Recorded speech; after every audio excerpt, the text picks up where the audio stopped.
بسم الله الرحمن الرحيم الحمد لله نحمده ونستعينه ونستغفره ونؤمن به ونتوكل عليه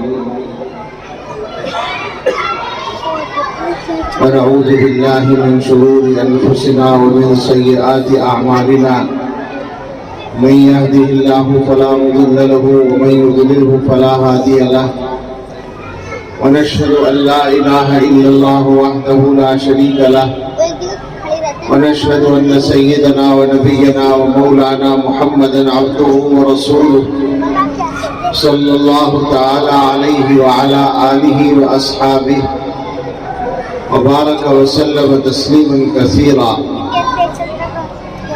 أما بعد فأعوذ بالله من الشيطان الرجيم بسم الله الرحمن الرحيم يا أيها الذين آمنوا قوا أنفسكم وأهليكم نارا وقودها الناس والحجارة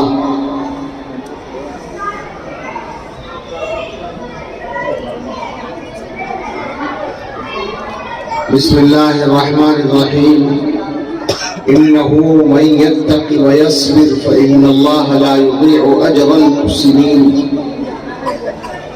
صدق الله العظيم عن عبد الله بن عباس رضي الله عنهما قال كنت خلف النبي صلى الله عليه وسلم فقال يا غلام إني أعلمك كلمات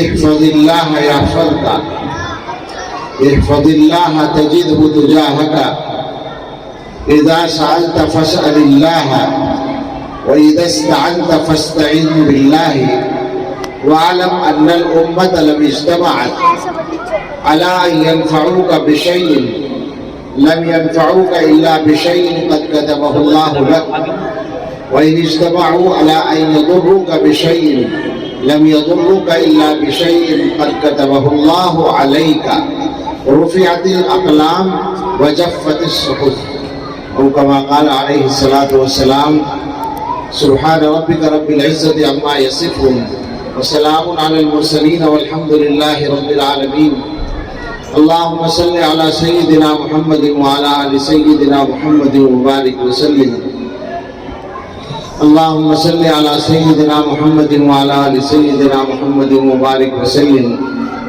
اللهم صل على سيدنا محمد وعلى آل سيدنا محمد وبارك وسلم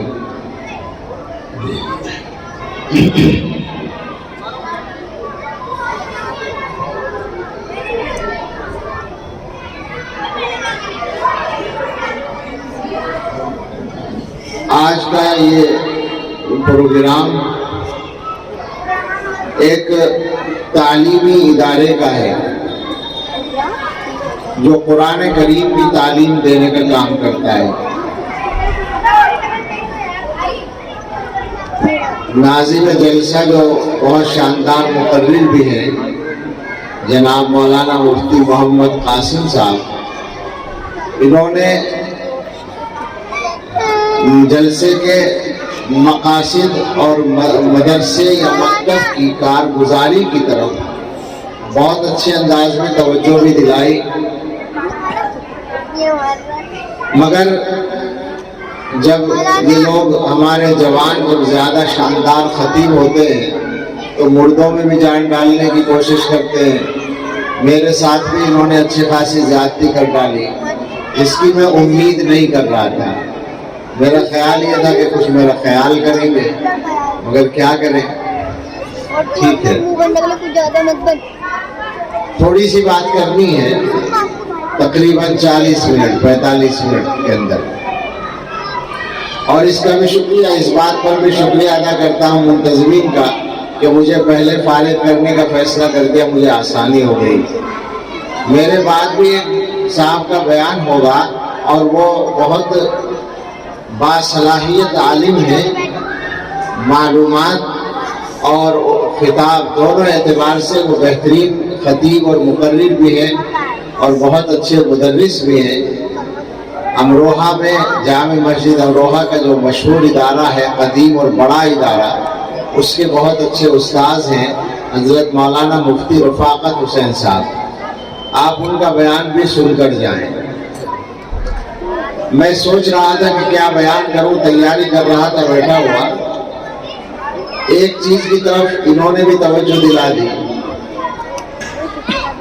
اور وہ چیز ایسی ہے کہ توجہ دلانا تو اس وقت ان کی طرف سے ہوا، مگر میرا خیال ہے مہینے بھر میں نے 50 بیان کیے ہوں گے اس مہینے میں، شاید ہی کسی بیان میں وہ بات نہ آئی ہو، اس لیے کہ وہ اس زمانے کی سب سے بڑی ضرورت ہے۔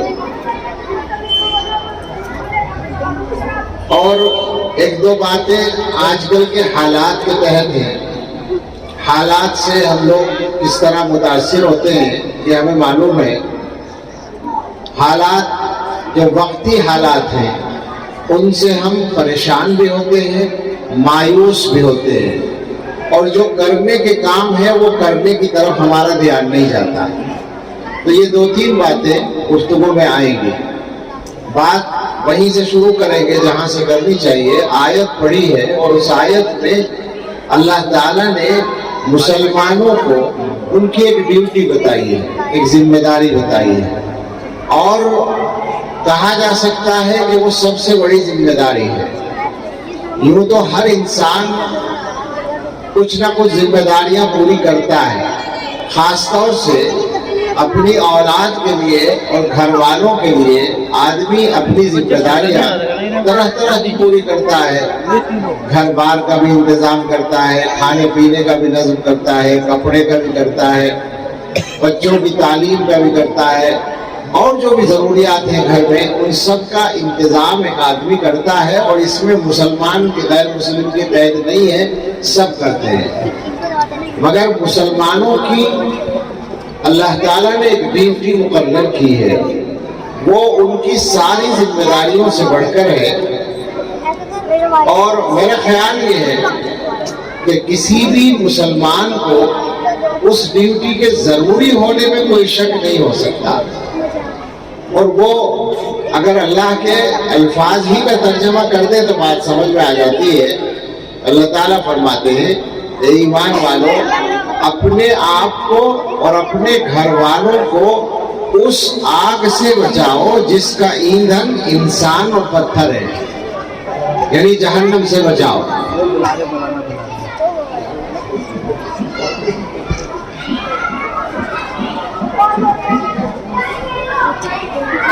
بولنے سے تھوڑی رکے گے،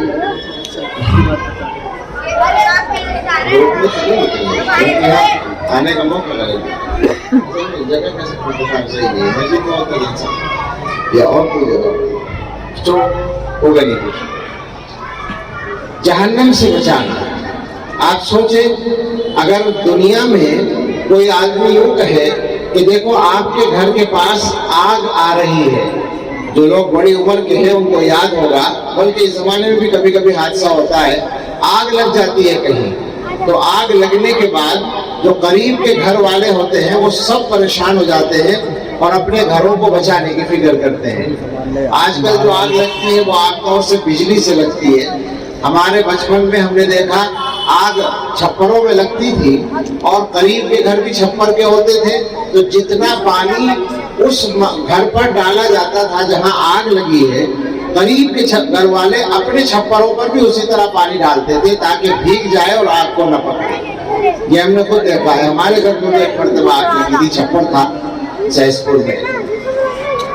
تو آپ ذرا غور کریں بیٹے، لیکن بچوں کو ایک بات سن لیں، اگر مجلس میں بٹھانا ہو تو استاد ساتھ بیٹھے، ورنہ بچوں کو نہ بٹھائیے۔ 2-4 باتیں کرنے کا موقع ان لوگوں سے کبھی کبھار ملتا ہے، کون سننے آ رہا ہے مولویوں کی باتیں؟ کوئی آ گیا پھنس گیا، سننے کا موقع دیجیے، سنانے کا موقع دیجیے۔ ہم لوگ کیا کریں آخر سمجھ میں نہیں آتا ہے، مسلمان کہاں جا کے رہیں گے میری سمجھ میں نہیں آتا۔ اولاد کے سلسلے میں جتنی بڑی غافل یہ قوم ہے، اب بھی آپ خوش ہوتے ہوں گے کہ بڑا پڑھانے کا شوق ہو گیا ہے، بڑی تعلیم کا شوق ہو گیا ہے مسلمانوں کو، غریب سے غریب آدمی اور جاہل سے جاہل آدمی اپنے بچوں کو پڑھا رہا ہے، میں مانتا نہیں اس بات کو کہ آپ کو اپنے بچوں کی تربیت کے بارے میں کوئی بہت بڑی ذمہ داری پیدا ہو گئی ہے. معاف کیجیے گا, سخت بات بولنے کی کچھ جی نہیں چاہتا, مگر اس زمانے میں تکلیف اتنی ہے, اتنی تکلیف ہے غفلت سے کہ سخت ہو جاتی ہے بات. کوئی ہے تیار اپنے بچوں کو انسانیت سکھانے کے لیے؟ کسی نے سکھایا ہے بچوں کو مسجد میں بیٹھنے کا ادب یا کسی مجلس میں بیٹھنے کا ادب؟ بس ابھی سیڑھی رٹا دی اور سمجھ گئے کہ ہمارے بچے تعلیم یافتہ ہو گئے. انسان بنانے کی کوشش کرو یار, اور جہنم سے بچانے کی فکر کرو. جا رہے ہیں جہنم کے راستے پر. بس دنیا کی 2-4 چیزوں کی فکر ہے, حالات خرابی کی طرف جا رہے ہیں. یہ کام اب کرنے کا نہیں ہے مولانا, یہ کام پہلے کرنے کا تھا. چھوڑ دو, جتنا سنیں گے سن لیں گے.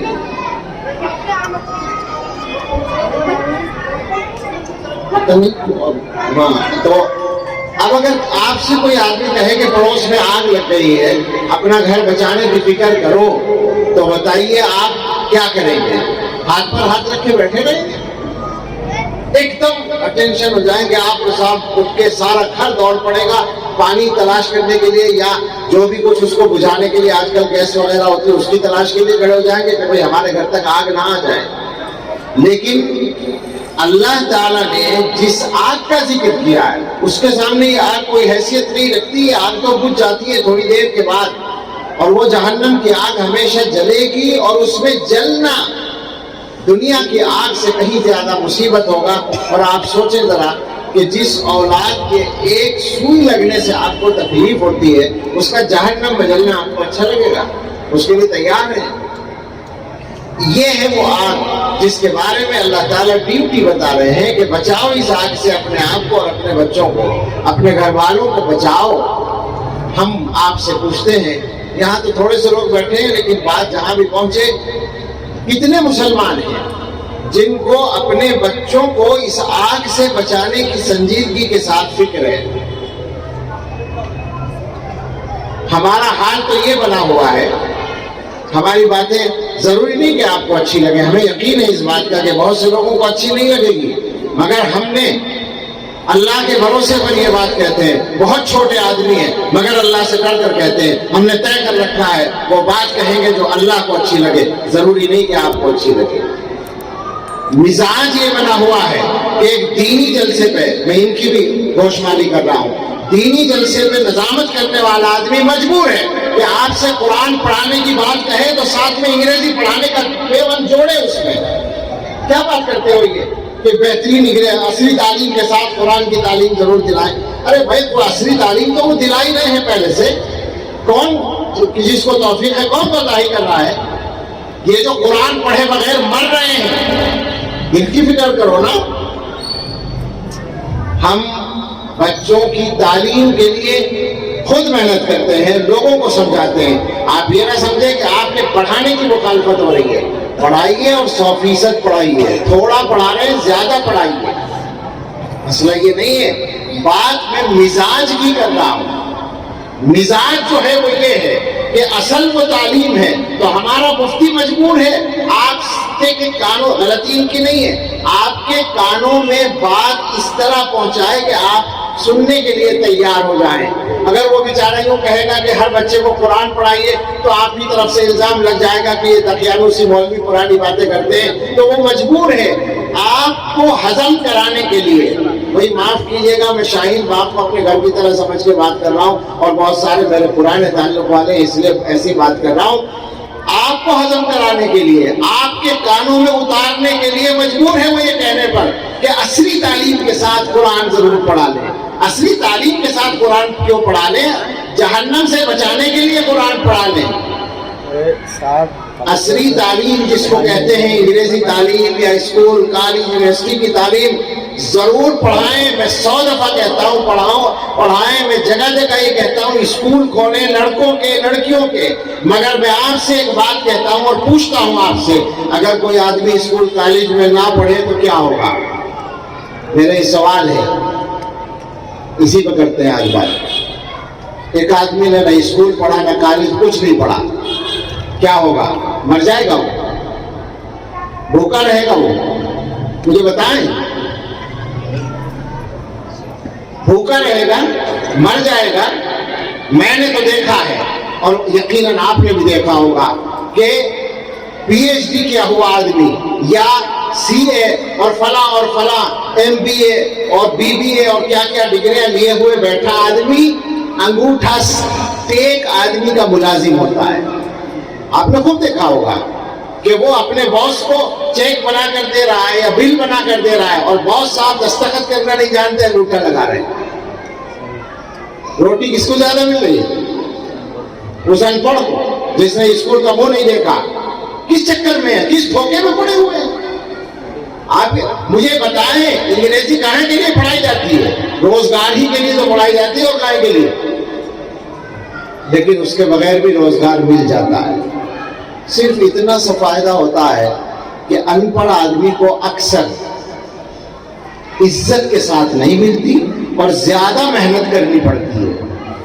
یہ ہوتا ہے، مزدوری کرنی پڑتی ہے، کہیں بوجھ اٹھا رہا ہے، کہیں پھاوڑا چلا رہا ہے، کہیں پلمبر بنا ہوا ہے، کہیں ہیلپر بنا ہوا ہے کسی کا، یہ سب کرنا پڑتا ہے اس کو. تو ذرا سا عزت کم ہوتی ہے اور محنت زیادہ ہوتی ہے، اس طرح ملتی ہے. اور جو آدمی پڑھ لیتا ہے اسے شاید کچھ آسانی کے ساتھ مل جاتی ہے اور کچھ عزت کے ساتھ، وہ بھی ضروری نہیں. لیکن آخرت میں اللہ تعالیٰ کی رضا قرآن پڑھے بغیر نہیں ملے گی، وہ پکی بات ہے، اس میں کوئی دوسرا راستہ نہیں ہے. یہ نہیں پڑھے گا اسکول میں تو بھی بھوکا نہیں مرے گا، لیکن اللہ کے یہاں جہنم میں جانے کا خطرہ ہو جائے گا اگر قرآن نہیں پڑھا، اگر دین نہیں پڑھا ہے. مسلمان اپنے سوچنے کا انداز ذرا سا بدلیں. ہر آدمی تو مفکر ہے ہمارے یہاں، جب کسی سے بات کرو تو کوئی بات سننے کے لیے تیار نہیں. عام علماء کی تو بات نہیں سنتے لوگ. عام کا مطلب یہی جو آپ کے قریب لوگ رہتے ہیں. یہ دور دراز سے کوئی آ جاتا ہے ہم جیسا تو اس کی تھوڑی بہت کڑوی کسیلی خاموشی سے سن لیتے ہیں، ورنہ تو کون بات کر رہا ہے مولویوں سے اور کون سن رہا ہے مولویوں کی بات؟ ماننے کو تیار نہیں ہے. اور حال یہ ہو رہا ہے کہ ذلت کی انتہا میں پہنچتے جا رہے ہیں.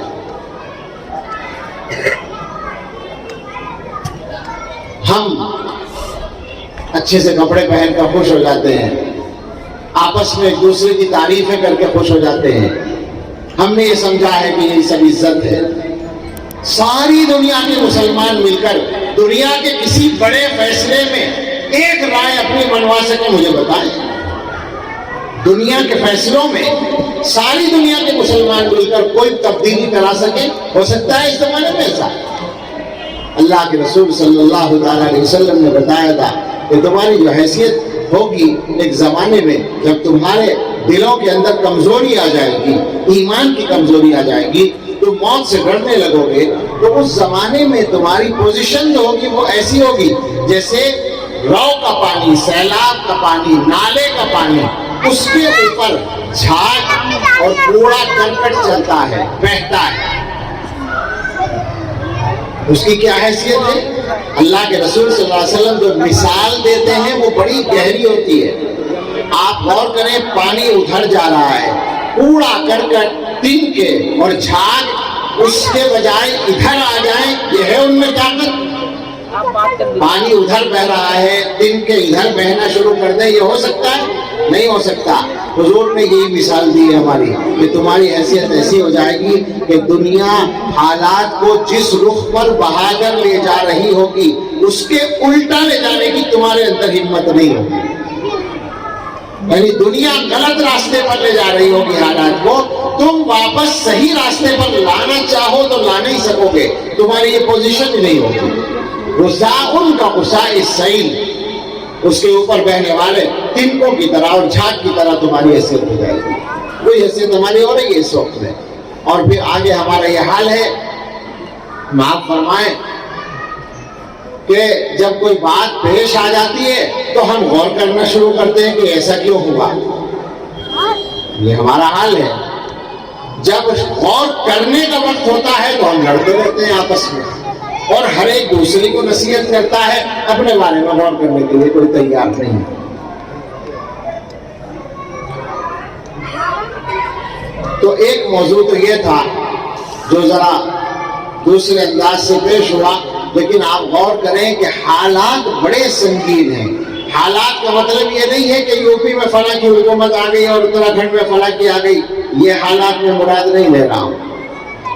یہ حالات ہمارے اعمال کے مقابلے میں کم خراب ہیں.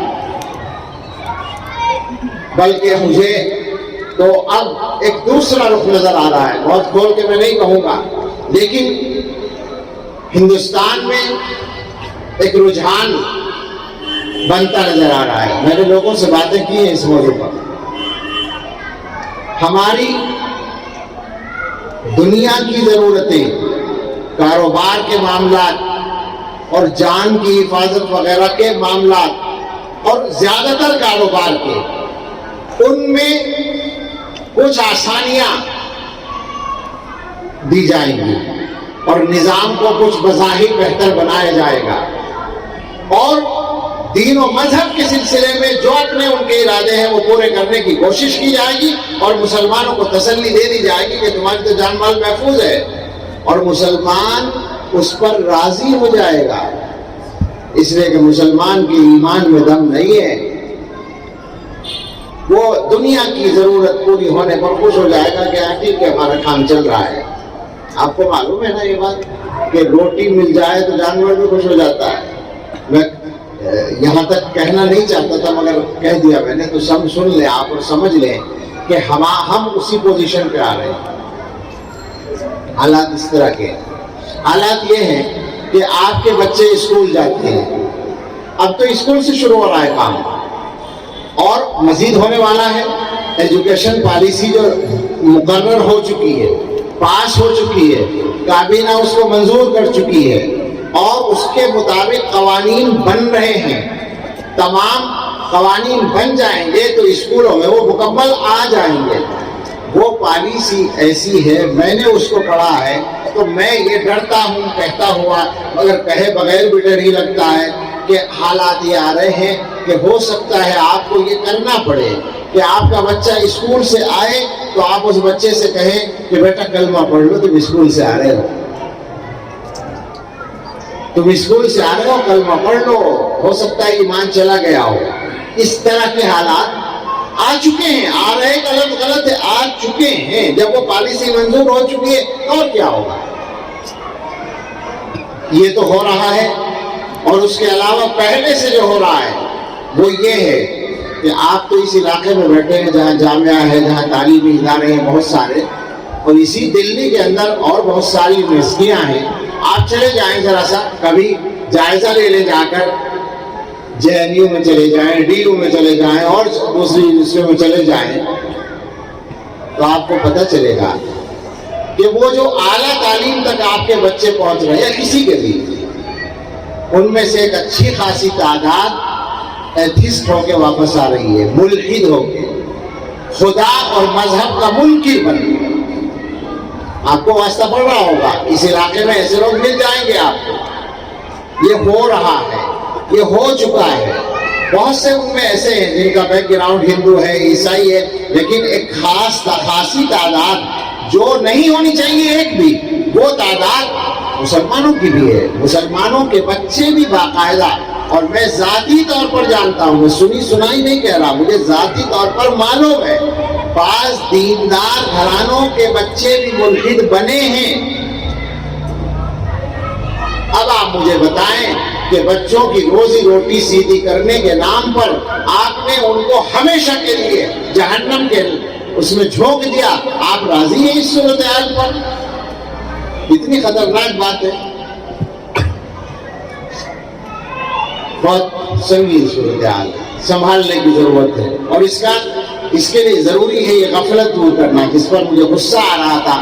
سچی بات یہ ہے کہ مسلمانوں کی غفلت تو ہر معاملے میں چل رہی ہے، مگر اولاد کے معاملے میں جو اکثر مسلمانوں کی غفلت ہے وہ بالکل ناقابل معافی ہے. میں بہت سی جگہ رات کو بیان کرتا ہوں 10-11، اب بھی ایسا ہی ٹائم ہو رہا ہے شاید، تو میں بعض لوگوں سے پوچھتا ہوں، بیان میں پوچھتا ہوں، گاؤں دیہات میں بھی پوچھتا ہوں کہ آپ یہاں بیٹھے ہوئے بیان سن رہے ہیں، بہت اچھا کام کر رہے ہیں یقیناً، کیا آپ مجھے بتا سکتے ہیں کہ آپ میں سے جس کا بیٹا 15 سال سے 25 سال کے بیچ ہے، شادی شدہ نہیں ہے، بالغ لڑکا ہے اور شادی نہیں ہوئی ہے، کوئی باپ بتا سکتا ہے کہ اس کا وہ بیٹا اس وقت کہاں ہے اور کیا کر رہا ہے؟ آپ بتائیں، سوچیں میرا سوال غلط تو نہیں ہے؟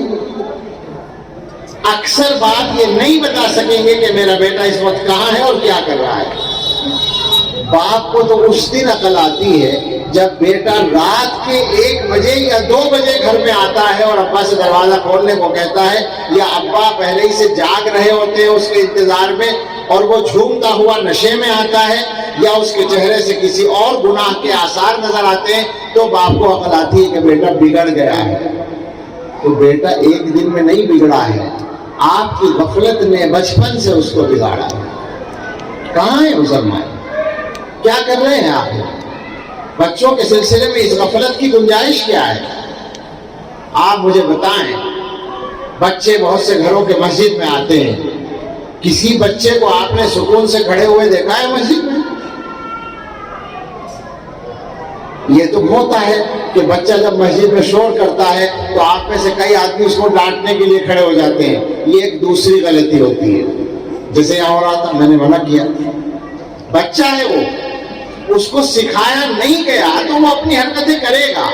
اب آپ اس کو یہاں کھڑے ہو کر ڈانٹیں گے تو یہ آپ کی دوسری غلطی ہے۔ مسجد میں آپ زور سے ڈانٹیں گے، دوسری غلطی کر رہے ہیں آپ۔ پہلی غلطی جو تھی وہ یہ تھی کہ آپ نے گھر میں سے مسجد میں بھیجنے سے پہلے اس کو مسجد کا ادب نہیں سمجھایا، نہیں سکھایا، اس کی عادت نہیں ڈالی، کرنے کا کام یہ تھا۔ تو بھائیوں، بچوں کو سنبھالیے۔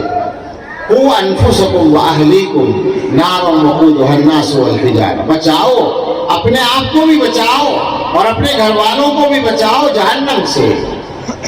یہ مسلمان کی نمبر 1 کی ڈیوٹی ہے۔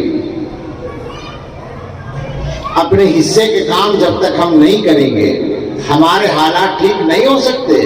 حالات ہمارے ہیں نا، تو ہمیں کچھ کرنا پڑے گا ٹھیک کرنے کے لیے، اور اس کا طریقہ یہ ہے کہ ہم اپنے آپ کو ٹھیک کریں اور اپنے بچوں کو ٹھیک کریں، اپنی نسلوں کو ٹھیک کریں۔ کالج کا صحیح ٹائم کیا ہے، وہاں پہنچنا کس وقت ضروری ہے اور بچہ کس وقت جا رہا ہے، اور وہاں کی چھٹی کب ہوتی ہے اور بچے کو وہاں سے گھر آنے میں کتنا ٹائم لگتا ہے اور اس کو اتنے بجے تک پہنچ جانا چاہیے، یہ کتنے ماں باپ کو پتا ہے؟ مجھے بتائیں۔ آپ سوچیں کہ ہم نے تو گاڑی لگا رکھی ہے، ڈرائیور لے کے آتا ہے، گاڑی میں آ جاتے ہیں، صحیح ٹائم پر آ جاتے ہیں۔ اب میں کیا بتاؤں آپ سے، کیسے کیسے تجربے ہیں۔ آپ کو پتا ہے کہ آپ کا بچہ گاڑی سے آتا ہے، میرے علم میں ایسے واقعات ہیں کہ اسکول سے نہیں، مدرسے سے، ایک شہر میں مدرسے سے ایک لڑکی گاڑی میں آتی تھی واپس، اور روزانہ وقت مقرر پر آتی تھی۔ ایک دن اس وقت پہ نہیں آئی، ماں باپ سمجھتے تھے وقت مقررہ پر آتی ہے۔ ایک دن دیر ہو گئی تو انہوں نے فون کیا مدرسے کے دفتر میں، انہوں نے کہا وقت پہ گاڑی چلی گئی، اس گاڑی میں وہ بچی بھی گئی ہے۔ تو پریشانی ہوئی ماں باپ کو۔ اب وہ کچھ دیر کے بعد پہنچی تو اس نے کوئی بہانہ کر دیا، لیکن باپ کو فکر ہو گئی۔ باپ نے ڈرائیور سے بات کی تو پتہ ہی چلا۔ میں یہ واقعہ سنا رہا ہوں تاکہ آپ کو سمجھ میں آئے کہ ذرا سی بھی غفلت کہاں کہاں شیطان کو موقع دیتی ہے۔ پتہ چلا کہ اس کو اپنے گھر آنے کے لیے جس چوراہے پر اترنا چاہیے وہ اس سے ایک چوراہا پہلے روزانہ اتر جاتی ہے۔ اب باپ کو تشویش ہوئی کہ ایسا کیوں ہوتا ہے، یعنی فرض کریں کہ جیسے 8 نمبر میں رہنے والی لڑکی 4 نمبر میں اتر جاتی ہے یا 5 نمبر میں اتر جاتی ہے، تو باپ وہیں کھڑا ہو گیا جہاں وہ اترتی تھی۔ تو اس نے دیکھا کہ ایک لڑکا پہلے سے کھڑا ہے، جیسے ہی وہ اتری تو وہ لڑکا بائک لے کے قریب آ گیا اور وہ اس کے ساتھ بیٹھ کے چلی گئی، اور تھوڑی دیر کے بعد وہ آ جاتی جیسے روزانہ آتی تھی۔ گھر والے سمجھ رہے ہیں کہ آنے کا ٹائم 4 بجے ہے، جبکہ وہ 3 بجے آ جاتی ہے اور 4 بجے تک اس کے ساتھ رہتی ہے۔ یہ ہوا، باپ کو غیرت آئی، اس نے وہی پٹائی شروع کر دی. پھر گھر لے آیا، گھر آ کر جب ماں کو پتہ چلا کہ باپ نے وہی پٹائی شروع کر دی تھی تو ماں نے باپ سے لڑنا شروع کر دیا. اگلے دن لڑکی مدرسے نہیں پہنچی تو مدرسے والوں نے فون کیا تو پتہ چلا کہ ماں باپ کا جھگڑا اتنا بڑا کہ ماں نے مٹی کا تیل اپنے اوپر ڈال کے آگ لگا لی، اس کا جنازہ تیار رکھا ہے. یہ واقعہ پیش آیا میرے علم میں. میں شہر کا نام نہیں بتاؤں گا، دور کی بات ہے، ہندوستانی کی ہے، مگر ایسا بھی ہوتا ہے. تو اتنی باریکیوں پر نظر رکھنے کی ضرورت ہے اس زمانے میں. بچے کے پاس موبائل ہے، آپ کو پتہ ہونا چاہیے موبائل کس چیز میں استعمال ہو رہا ہے، اس کا کس سے رابطہ ہے. فیس بک پر یا کسی اور ایپ پر وہ کس سے رابطہ رکھے ہوئے ہے، کس کا میسج آیا ہوا ہے، کس کو اس نے میسج کیا ہے. آپ اس کو پابند کریں کہ وہ آپ کے سامنے موبائل استعمال کرے، گھر والوں کے سامنے کرے، اکیلے میں جا کر نہ کرے، بستر پر لیٹ کر نہ کرے. اس کا پابند کرنا پڑے گا، اس کے علاوہ راستہ ہی نہیں ہے. دیکھیے صاحب، جینا ہے، اگر دنیا کے اندر جینا ہے صحیح طریقے سے اور آخرت کی مصیبت سے بچنا ہے تو محنت تو کرنی پڑے گی، کام تو کرنا پڑے گا، غفلت تو دور کرنی پڑے گی. جہنم سے گھر والوں کو اور اپنے آپ کو بچانا یہ ہماری سب سے بڑی ڈیوٹی ہے.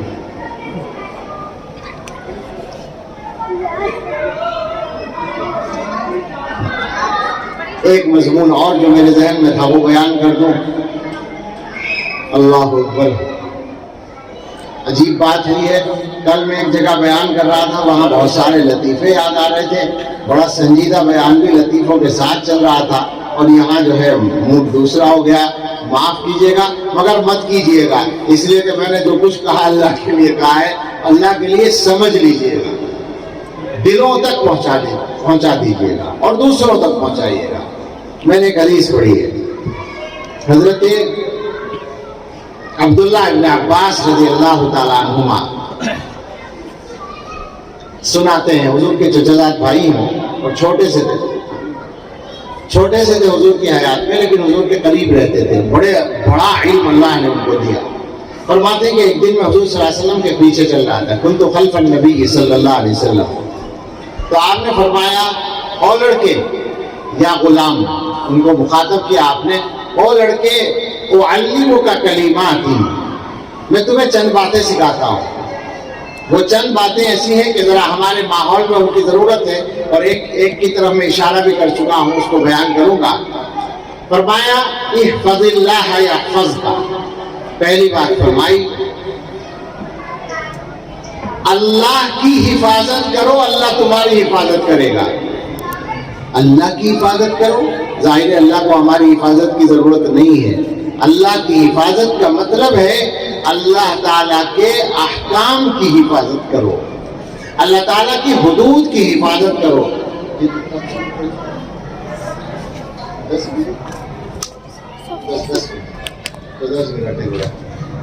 اللہ کی حدود کی حفاظت کرو. اللہ تعالیٰ نے جو حدیں مقرر کی ہیں ان سے آگے نہ بڑھو تو اللہ تعالیٰ تمہاری حفاظت کرے گا. آپ سوچیں، یہ لفظ ہے اللہ تمہاری حفاظت کرے گا. کتنے لوگ ہیں ہم، سارے کے سارے ہیں جو حفاظت کے لیے پریشان ہیں. حضور بتا رہے ہیں اللہ کے احکام کی حفاظت کرو، اللہ تعالیٰ تمہاری حفاظت کریں گے. ہو جائے گی آسانی یا نہیں ہوگی؟ آگے فرمایا احفظ اللہ تجدہ تجاہک. اللہ کے احکام کی حفاظت کرو، اللہ کو تم اپنے سامنے پاؤ گے. اللہ کو اپنے سامنے پاؤ گے یعنی جہاں تمہیں اللہ کی مدد کی ضرورت ہوگی اللہ تعالیٰ کی مدد وہیں پہنچ جائے گی.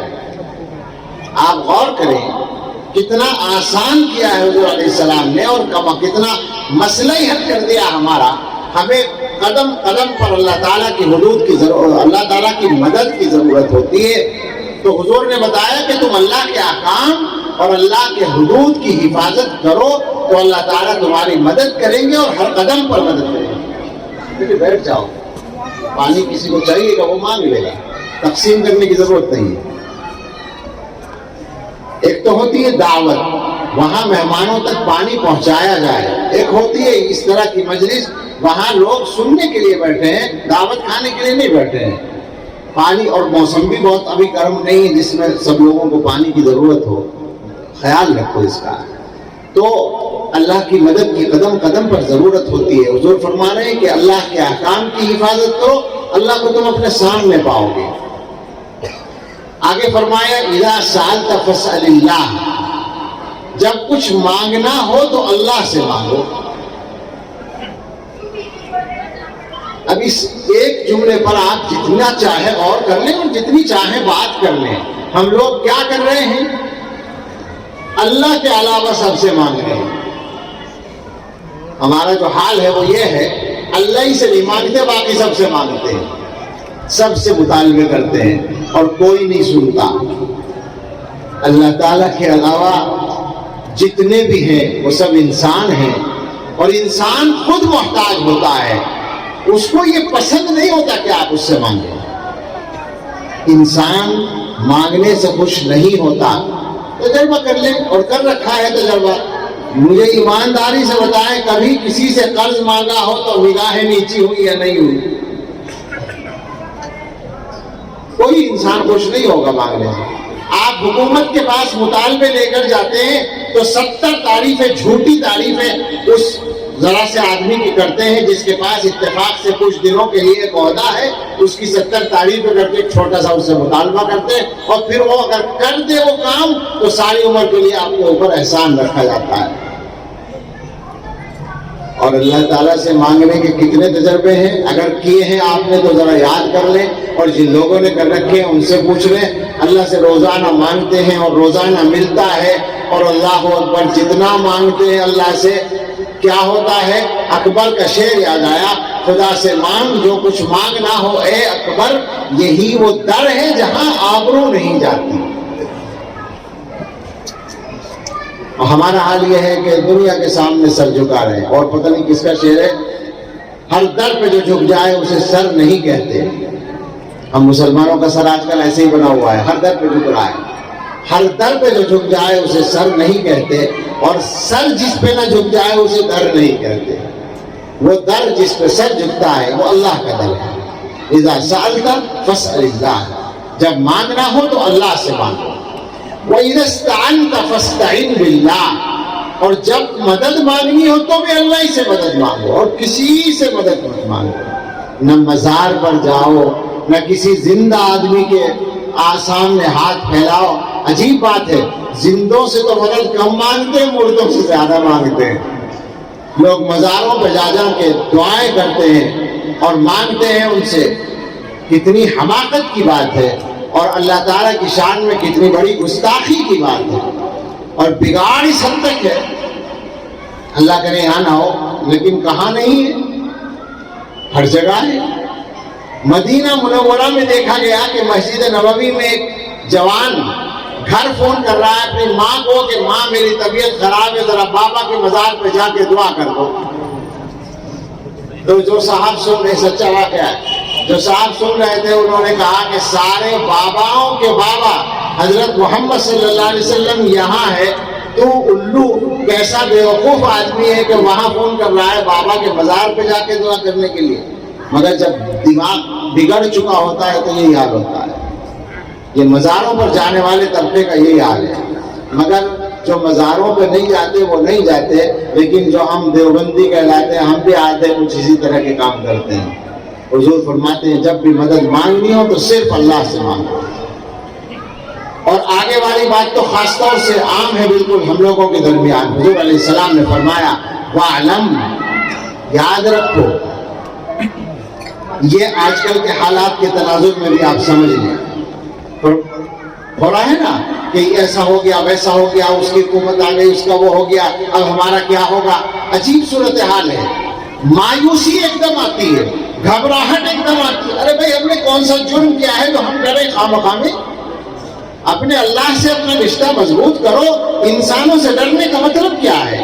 اور کیا اللہ تعالیٰ نے تمہاری تقدیر انسانوں کے ہاتھ میں دے دی؟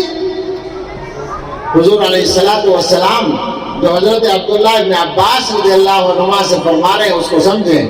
بہت سادہ لفظوں میں حضور نے مضبوطی سے بات فرما دی، وَعْلَمْ، یہاں بلا لیں وَعْلَمْ أَنَّ الْأُمَّةَ لَوِ اجْتَمَعَتْ عَلَىٰ أَن يَنْفَعُوكَ بِشَيْءٍ لَمْ يَنْفَعُوكَ إِلَّا بِشَيْءٍ قَدْ كَتَبَهُ اللَّهُ لَكَ۔ یاد رکھو، اگر ساری امت، سارے لوگ مل کر تمہیں کوئی فائدہ پہنچانے کا ارادہ کریں تو وہی فائدہ پہنچا سکتے ہیں جو اللہ نے تمہارے لیے لکھ رکھا ہے۔ لوگ چاہیں تمہیں فائدہ پہنچانا اور اللہ تعالیٰ نہ چاہے نہیں پہنچے گا۔ جو فائدہ کسی نے تمہیں پہنچایا وہ اللہ نے پہلے لکھ رکھا تھا تمہارے لیے، اس لیے پہنچا۔ اور آگے فرمایا، یہ تو اور زیادہ یاد رکھنے کی بات ہے، اور سے یاد رکھیے گا، کیونکہ اس میں تو ہمارے بھائی بہت مبتلا ہیں اور بھائیوں سے زیادہ بہنیں مبتلا ہیں کہ فلاں نے یہ کرا دیا، فلاں نے وہ کرا دیا، بیماری اس لیے کہ اس نے جادو کرا دیا اور فلاں پہ اثر ہو گیا، فلاں پہ یہ ہو گیا۔ فرمایا وَلَوِ اجْتَمَعُوا عَلَىٰ أَن يَضُرُّوكَ بِشَيْءٍ لَمْ يَضُرُّوكَ إِلَّا بِشَيْءٍ قَدْ كَتَبَهُ اللَّهُ عَلَيْكَ۔ اور یاد رکھو کہ اگر سارے لوگ مل کر تمہیں کوئی نقصان پہنچانا چاہیں تو صرف وہی نقصان پہنچا سکتے ہیں جو اللہ کی طرف سے تمہارے لیے لکھا گیا ہے۔ جفت الاقلام ورفعت الصحف، حضور نے فرمایا اللہ تعالیٰ نے بندوں کی تقدیریں لکھ دی، قلم سوکھ گئے، صحیفے اٹھ گئے، مکمل ہو گئے، جو ہونا تھا وہ ہوگا، مقرر ہے وہی ہوگا۔ ایسا نہیں ہے کہ فلاں آدمی ایسا کر دے گا اور فلاں آدمی ایسا کر دے گا۔ انسانوں پر اس طرح کا یقین اور اللہ پر یقین نہیں، عجیب بات ہے۔ کوئی آدمی وعدہ کرتا ہے، آپ کسی سے کچھ کہتے ہیں کسی چیز کے لیے، وہ وعدہ کرتا ہے کہ میں کل دے دوں گا، آپ کو یقین ہوتا ہے، اور آپ اللہ سے دعا کرتے ہیں، اللہ نے قرآن میں وعدہ کر رکھا ہے کہ دعا کرو میں قبول کروں گا، یقین ہی نہیں ہوتا۔ دعا کرتے ہیں بغیر یقین کے کرتے ہیں، اللہ تعالیٰ پر بھروسہ ہی نہیں کرتے ہیں۔ یہ مسلمانوں کے ایمان والی باتیں نہیں ہیں۔ ہمیں اپنے حالات کو اگر ٹھیک کرنا ہے تو بدلنا پڑے گا۔ اور آخر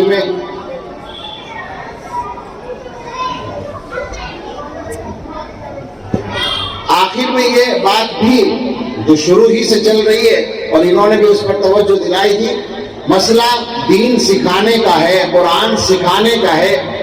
آپ جو چاہیں کریں اور کرائیں بچوں کو، جو چاہیں پڑھیں اور پڑھائیں، مگر یہ بات یاد رکھیں قرآن پڑھے بغیر کام چلنے والا نہیں ہے۔ اور آپ جانتے ہیں مسلمانوں میں کتنے لوگ قرآن پڑھے ہوئے ہیں؟ میں نے کوئی سروے نہیں دیکھا ہے، وہ یہ میرے علم میں تفصیل نہیں ہے، مگر قسم کھا کر اتنا تو میں کہہ سکتا ہوں کہ آدھے سے زیادہ لوگ قرآن پڑھے ہوئے نہیں ہیں۔ مسلمانوں میں 50% سے زیادہ لوگ یقینی طور پر، اور 50% ادھر ادھر جانے کی ضرورت نہیں ہے۔ اگر مجھے موقع ہوتا تو میں یہ گن کے بتا دیتا کہ آدھے سے زیادہ نکلتے جنہوں نے قرآن نہیں پڑھا ہوگا، میں صحیح کہہ رہا ہوں، یہ نکلے گا۔ اس دینی مجمع میں عام لوگوں کا کیا حال ہوگا وہ آپ سمجھ سکتے ہیں، جو بہت زیادہ دینی ماحول کے لوگ نہیں ہیں ان کا کیا حال ہوگا۔ اور جانتے ہیں آپ کیا معاملہ ہے؟ معاملہ یہ ہے کہ قیامت کے دن رسول شکایت کریں گے، وقال الرسول یا رب ان قوم اتخذوا هذا القرآن مہجورا۔ رسول کہیں گے اے رب میری قوم نے اس قرآن کو چھوڑ رکھا تھا۔ رسول کھڑے ہو کے شکایت کریں صلی اللہ علیہ وسلم، اللہ تعالیٰ سے شکایت ہو رہی ہے اور ہماری شکایت ہو رہی ہے، جواب بنے گا؟ کوئی نہیں بنے گا۔ تو اس لیے فکر کریں، بچوں کو قرآن پڑھانے کی فکر کریں۔ میں اپنی بات ظاہر ہے مجھے ختم کرنی ہے، پون گھنٹہ جو تھا وہ بالکل پون گھنٹہ پورا ہو گیا ہے اور ماشاءاللہ مولانا رفاق صاحب آ گئے ہیں۔ میں اس لیے بات کو صرف اشارے میں کہہ رہا ہوں کہ ایمان کی حفاظت کے لیے قرآن کی تعلیم بنیاد کی حیثیت رکھتی ہے، اس کو ہمیشہ یاد رکھیے گا۔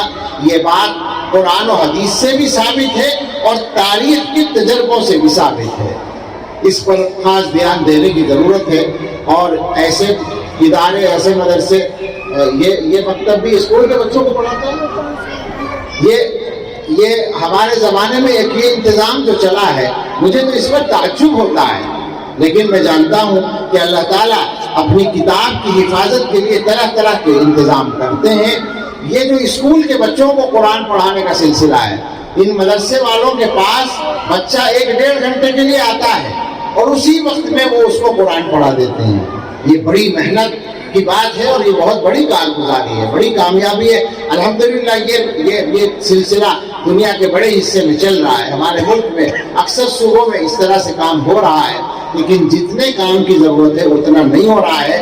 آپ اپنی آبادی کا اندازہ کر لیں کتنے بچے ہیں اور مکتبوں میں کتنے بچے جا رہے ہیں قرآن پڑھنے کے لیے، تو پتہ چل جائے گا حقیقت کیا ہے۔ آدھے سے زیادہ یہاں بھی ایسے ہی مل جائیں گے جو نہیں پڑھ رہے ہوں گے۔ ایسے اداروں سے فائدہ اٹھانے کی کوشش کریں، ان کو مبارکباد پیش کرتا ہوں۔ مولانا عالم صاحب اور ان کے ساتھ جو بھی لوگ یہاں کام کر رہے ہیں، اللہ تعالیٰ ان کے کام میں برکت فرمائے اور آسانیاں دے، اور سارے مسلمانوں کو اللہ تعالیٰ صحیح راہ کو سمجھنے کی اور صحیح طریقے سے مضبوطی کے ساتھ اس کو اختیار کرنے کی توفیق عطا فرمائے۔ آمین۔ وآخر دعوانا ان الحمد للہ۔